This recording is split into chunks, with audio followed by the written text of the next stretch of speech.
자, 반갑습니다. 오늘은 좀 잔잔한 부금과 함께 또 AI 챗봇에 대해서 좀 얘기를 설명을 드리도록 하겠습니다. 오늘 자, 요즘 이런 AI 챗봇들이 굉장히 성능 좋게 많이 나옵니다. 옛날에 비해서 옛날에는 정말 자동응답기 수준의 그런 챗봇들이 많았는데 요즘은 정말 좋은 퀄리티의 대답을 해주죠. 어떠한 질문을 했을 때 뭐 어떠한 질문이라도 일단은 대답을 해줍니다.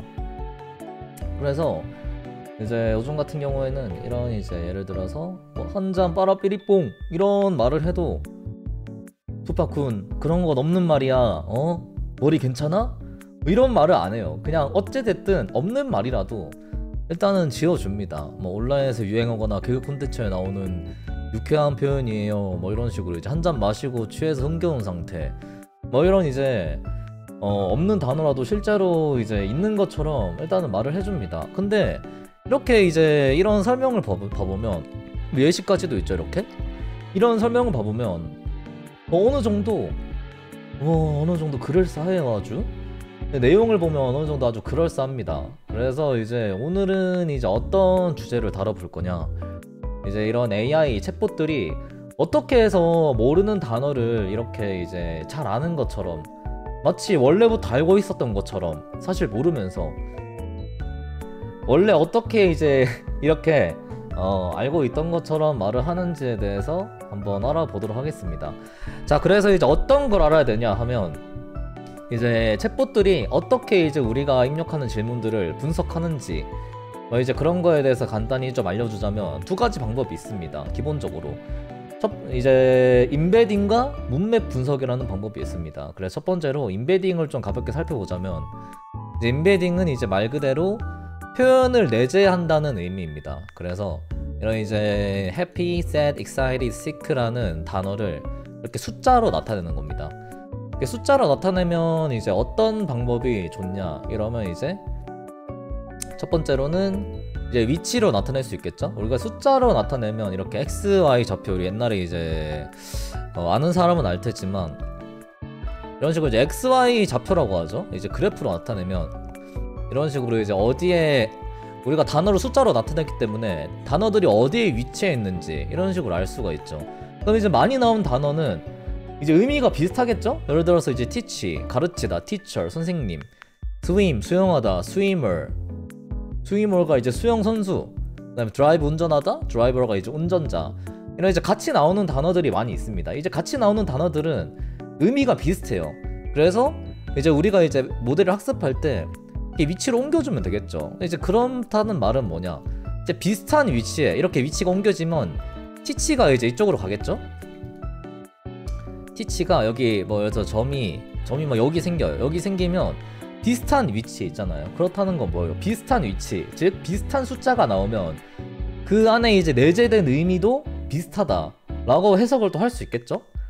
이게 실제로 이제 스탠포드에서 제공하는, 실제로 이제 그 단어들이 학습이 되었을 때 어느 정도 학습이 되었을 때 2차원으로 나타내는 건데, 여기 보면 이제 삼성이랑 노키아도 이제 휴대폰을 만드는 기업이죠. 삼성도 휴대폰 만드는 기업.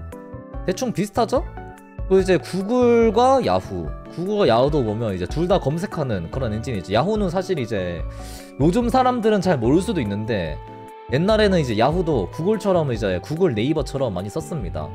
그리고 이제 라이브러리, 퍼블리케이션, 이제 도서관, 퍼블리케이션이 이제 출간물을 퍼블리케이션이라나? 출간물, 과학, 공부, 바이올로지, 뭐 이런 이제 생물학, 케미스트리, 화학, 이런 이제 이런 학문에 관련된 것들이 이제 라이브러리랑 이제 같은 비슷한 자리에 있죠. 이런 식으로 우리가 이제 단어를 숫자로 일단 먼저 바꿔줍니다. 바꿔줌으로 인해서 이제 의미도 이제 배울 수 있고, 그 다음에 이제 숫자로 바꿔줬기 때문에 이제 컴퓨터가 또 잘 읽을 수 있고, 이제 이런 이점이 있죠. 그래서 이제 인베딩으로는 이제 우리가 이제 인베딩으로는 이제 우리가 단어가 어떤 의미가 이제 내재되어 있는지 이제 미리 이제 알 수 있고, 이걸로도 사실 충분히 이제 의미를 알 수 있는데, 근데 이제 다음으로 맥락이 또 있습니다.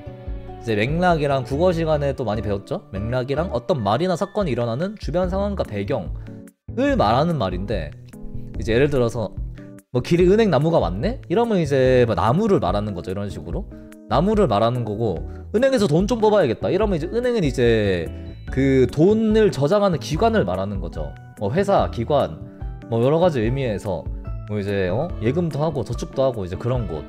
이제 같은 단어지만은 이제 어떤 단어들과 길, 나무, 맞네? 돈, 뭐 이런 식으로 어떤 단어가 조합되냐에 따라서 이제 이 특정 단어의 은행이라는 단어의 의미가 바뀔 수가 있죠. 그래서 이제 모델이 어떻게 그거를 이제 분석을 하냐 하면은 이제 이런 식으로 셀프 어텐션, 뭐 RLN, 뭐 LSTM, GRU, SSM 이런 것들이 있지만은 사실 셀프 어텐션이 이제 가장 유명합니다. 뭐 이제 어떻게 하냐면 뭐 다 비슷한 건데 이렇게 단어가 이제 이렇게 있으면 이거를 서로 연관지어서 분석을 하는 거예요. 연관지어 가지고 어떤 단어가 이제 어떻게 작용을 하는지 이 다른 단어들과 연관지어서 모델이 그래서 이제 단어 하나하나의 의미도 어느 정도 알고 있지만 이 단어가 결합됐을 때, 이 단어가 이제 결합됐을 때 이 특정 단어들이 어떤 의미를 가지는지 이제 문맥 분석을 통해서 추가적으로 알 수가 있다. 자, 그래서 이제 두 가지 방법을 배웠습니다. 인베딩과 문맥 분석. 이제 사실 뭐 실제로 이제 많이 배워보면 더 많은 내부적인 이제 또 수학적 분석들이 또 들어가 있지만은 대표적으로 두 가지 방법을 씁니다. 그래서 이 두 가지 방법을 써서 이제 어떻게 하냐 예시로 이제 한번 알아보도록 하겠습니다. 실제로 이제 모르는 단어를 어떻게 분석을 하는지, 예를 들어서 이런 문장이 있습니다. The scientists observed quantum actification in the lab. quantum actification은 이제 우리가 모르는 단어죠. 이게 모르는 단어고, 그리고 이제 이 영어 문장을 해석을 하자면 과학자들이 관측을 했습니다. quantum actification이라는 것을 관측을 했어요. 어디서? 랩에서, 실험실에서 관측을 했어요. 그러면 이제 사실 The scientists observed 이 단어들은 이미 많이 나오는 단어들이죠. 이미 이제 사전에도 많이 있고 뭐 많은 문서에서 나오는 유명한 단어들입니다. 뭐 사실 이제 과학자 뭐 다 아는 거고, observe도 아는 거고, in the lab 이거 다 아는 거죠. 근데 이 단어가 생소해요. 이 단어를 몰라. 그러면 이제 일단 어떻게 하느냐, 일단 미리 정의된 인베딩으로 이거를 쪼개줍니다. 퀀트라는 거는 이제 퀀텀의 이제 접두사를 해야 되나? 어쨌든 이제 단어를 우리가 은행으로 하면 은행을 우리가 이제 한자로 나눌 수 있잖아요. 음과 행어로 나눌 수 있잖아요. 사실 한자가 뭔지는 잘 모르지만은 어쨌든 이렇게 단어를 미리 정의된 인베딩으로 좀 나눠줍니다. 사실 이거 두 개가 이제 제일 의미 있는 퀀텀이기 때문에 이게 제일 의미 있는 거고, 액티피케이션은 크게 의미가 없죠. 하지만 어쨌든 이렇게 나눠줍니다. 나눠주면 어떻게 하냐, 그 다음에 이걸 이제 모델에 넣어주죠. 모델에다가 이게 점점점은 이게 생략된 단어들인데 뭐 scientist 이게 여기 사이에 observe 다 들어가 있습니다. observe 다 들어가 있고, 그리고 EOS는 end of sentence라고 이제 이 문장이 끝났다라는 것을 이제 보여주는 그런 토큰이라고 보면 되겠습니다. 그래서 이거를 이제 쭉 집어넣어요. 이렇게 쭉 집어넣으면 모델이 이제 다음 단어를 예측을 하겠죠. 다음 단어가 뭐냐, it, the, this, that 이런 식으로 후보가 있죠. 확률이 제일 높은 순서대로. 기타는 뭐 이제 안에 뭐 여러 가지 쩌리들이 있는 거죠. 후보에서 밀려난 것들.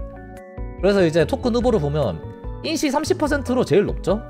30%로 제일 높기 때문에 다음 단어는 it이야. 그러면 이 다음에 어떻게 하냐, it까지 받아서 그대로 다시 이렇게 넣어줍니다. 그게 이제 이게 이제 auto regressive라고 자기 회귀라는 방법이거든요. 자기 회귀는 이제 결과치를 가치 입력으로 같이 넣는 거예요. 이게 어디까지 하냐면 이제 완전한 문장이 나왔을 때까지 모델이 판단하기에 문장 다 만들었다. 이제 EOS죠. EOS가 나올 때까지 계속 예측을 합니다. 그러면 it 다음에 was 하고 뭐 다음에는 뭐 이제 it was 하고 이제 뭐 아주 놀라웠다 이렇게 나오겠죠. 그것은 그 과학자들이 퀀텀 액티피케이션이라는 거를 실험실에서 관측했는데 그것은 아주 놀라웠다, 뭐 awesome 나올 수도 있고 서프라이즈가 나올 수도 있고 여러 가지 후보가 또 있을 수 있겠죠. 뭐 이런 식으로 해가지고 계속 이제 단어를 예측을 하는 겁니다.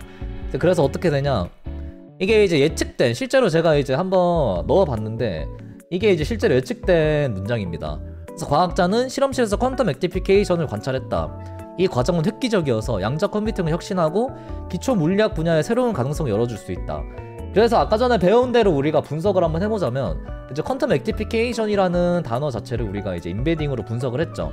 그래서 퀀과 텀을 이용해서 이 두 개를 인베딩으로 나눴는데 이게 이 조합을 아까 전에 우리가 문맥으로 조합을 알 수 있다 했죠.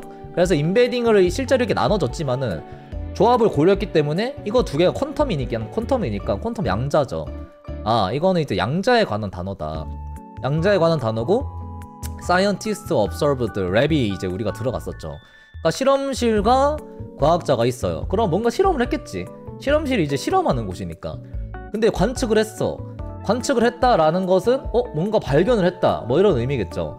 그래서 과학자가 이제 실험을 했고 그리고 그것을 발견을 했다. 근데 그게 양자 관련이야. 그래서 양자 관련은 양자 컴퓨팅이 있고 기초 물리학이 있기 때문에 그리고 이제 과제 획기적인 건 아마 그냥 좀 어떻게 뭐 예측을 한 것 같아요. 어떻게 지어내가지고. 그래서 양자 관련은 이제 요즘 양자 컴퓨팅과 이제 물리학 분야에 이제 관련이 있기 때문에 양자 컴퓨팅 혁신하고 기초 물리학 분야에 새로운 가능성을 열어줄 수 있다. 라는 이제 문장을 생성을 한 거죠.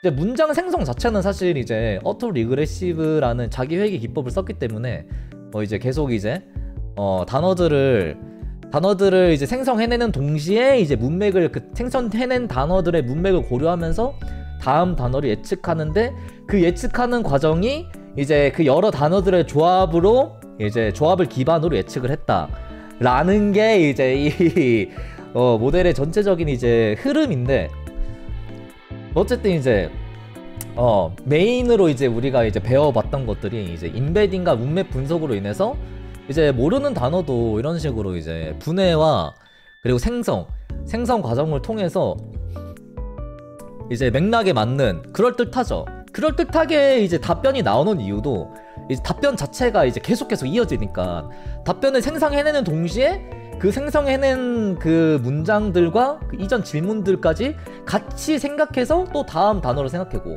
그리고 그 다음 단어 또 받아가지고 긴 그거를 이제 한다 이거예요. 어쨌든 이제 그렇게 됐기 때문에 생성해낸 문장 자체도 굉장히 자연스럽고 질문과 이어져서 자연스럽고 그리고 이제 모르는 단어일지라도 어느 정도 이제 해석을 해가지고 문맥과 같이 해석을 해서 새로운 문장을 만들어낼 수 있다 라는 게 이제 챗봇들이 어떻게 이제 모르는 단어를 생성해내냐 이제 대한 내용입니다.